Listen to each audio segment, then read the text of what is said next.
श्रावण शुक्रवार कथा. आटपात नगर होतं. तिथे एक गरीब ब्राह्मण राहत होता. तो दारिद्र्यानं फार पिडला होता. त्याची बायको शेजारीच्या घरी एके दिवशी बसायला गेली. आपल्या गरिबीचं गाणं गायलं.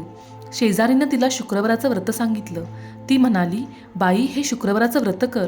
हे शुक्रवार तू श्रावणापासून धर. सारा दिवस उपास करावा. संध्याकाळी सवाष्णीला बोलवावं, तिचे पाय धुवावे, तिला हळदी कुंकू द्यावं, तिची ओटी भरावी, साखर घालून दूध प्यायला द्यावं, भाजलेल्या हरभऱ्याची खिरापण नंतर आपण जेवावं. याप्रमाणे वर्षभर करून नंतर त्याचं उद्यापन करावं असं सांगितलं. ही घरी आली, देवीची प्रार्थना केली व शुक्रवाराचं व्रत करू लागली. त्याच गावात तिचा भाऊ राहत असे. तो एके दिवशी सहस्त्र भोजन घालू लागला. साऱ्या गावाला आमंत्रण केलं. बहिणीला काही बोलावलं नाही. तो गरीब, तिला बोलावलं तर लोक हसतील. पुढे दुसऱ्या दिवशी सारे भावाकडे ब्राह्मणांचे थवेच्या थवे येत आहेत, पोटभर जेवीत आहेत. बहिणीने विचार केला, आपला भाऊ सहस्त्र भोजन घालतो आहे, बोलावणं करायला विसरला असेल तर आपल्या भावाच्या घरी जायला काही हरकत नाही, असा मनात विचार केला. सोवळं नेसली, बरोबर मुलांना घेतलं आणि भावाच्या घरी गेली. पुष्कळ पानं मांडली होती. एका पानावर जाऊन बसली. शेजाच्या पानावर मुलांना बसवलं. सर्व पानं भरली. सारं वाढणं झालं. तेव्हा तिच्या भावानं तूप वाढायला घेतलं. वाढता वाढता तिच्या पानापाशी आला. ती खाली मान घालून बसली होती. तिला हाक मारली, ताई, ए ताई, तुला वस्त्र नाही, पात्र नाही, दाग नाही, दागिना नाही. तुझ्याकडे पाहून सगळे लोक हसतात. यामुळे मी तुला काही बोलावलं नाही. आज तू जेवायला आलीस ती आलीस, आता उद्या येऊ नको, असं सांगून पुढे गेला. ही आपली तशीच जेवली, हिरमुसलेलं तोंड केलं, मुलांना घेऊन घरी आली. दुसरे दिवशी मुलं म्हणू लागली, आई, आई, मामाकडे जेवायला चल. बहिणीने विचार केला, कसा झाला तरी आपला भाऊच आहे. बोलला म्हणून काय झालं? आपली गरिबी आहे तर आपल्याला ऐकून घेतलंच पाहिजे. आजचा दिवस आपला बाहेर पडला तितकाच फायदा झाला, असं म्हणून त्याही दिवशी ती भावाकडे जेवायला गेली. भाऊ तूप वाढत होता. तिच्या पानाशी आला. ती खाली मान घालून बसली होती. भावानं तिला हाक मारली, ताई, भिकारडी आहेस का तू? आणि सांगितलेलं ऐकत का नाहीस? तू जेवायला येऊ नको म्हणून काल सांगितलं, आज परत आलीस?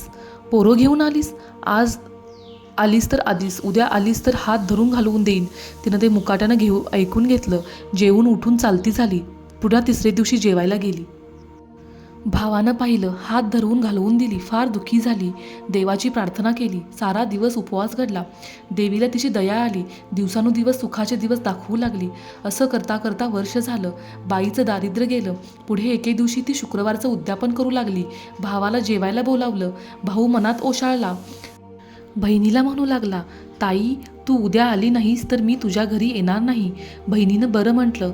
भावाच्या मनातलं कारण जाणलं. दुसऱ्या दिवशी लवकर उठली, वेणीफणी केली, दाग दागिने ल्यायली, उंची पैठणी नेसली आणि भावाकडे जायला निघाली. तो भाऊ वाट पाहत होता.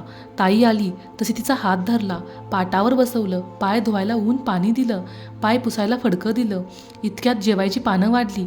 ताईचं पान आपल्या शेजारी मांडलं. भाऊ जेवायला बसला.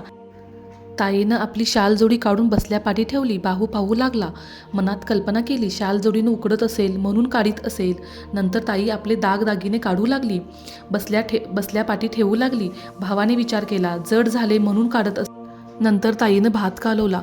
मोठासा घास केला व तो उचलून सरीवर ठेवला. जिलबी उचलून मोत्याच्या पेंड्यावर ठेवली. भावानं विचारलं, ताई, हे काय कर? ती म्हणाली, दादा, मी करते हेच बरोबर आहे. जिला तू जेवायला बोलावलंस तिलाच मी भरवते आहे. भावाला काही हे समजेना. त्यानं तिला पुन्हा सांगितलं, अगं ताई, तू आता तरी जेव. तिनं सांगितलं, बाबा, हे माझं जेवण नाही, हे या लक्ष्मीचं जेवण आहे. माझं जेवण होतं ते मी सहस्त्र भोजनाच्या दिवशी जेवले. इतकं ऐकल्यावर भाऊ मनात ओशाळला. तसाच उठला आणि बहिणीचे पाय धरले. आपल्या अपराधाची क्षमा मागितली. बहिणीनं क्षमा केलं. नंतर दोघेजण जेवली. मनातील आडी काढून टाकली. दोघांनी देवीचे आभार मानले. भाऊ बहिणीकडे जेवायला गेला. तिला आनंद झाला. देवीनं तिला जसं समर्थन करून आनंदी केलं तसं तुम्हा आम्हा करू. ही 60 उत्तराची कहाणी. 5 उत्तरी सुफळ संपूर्ण. जय माता लक्ष्मी. जय माता लक्ष्मी.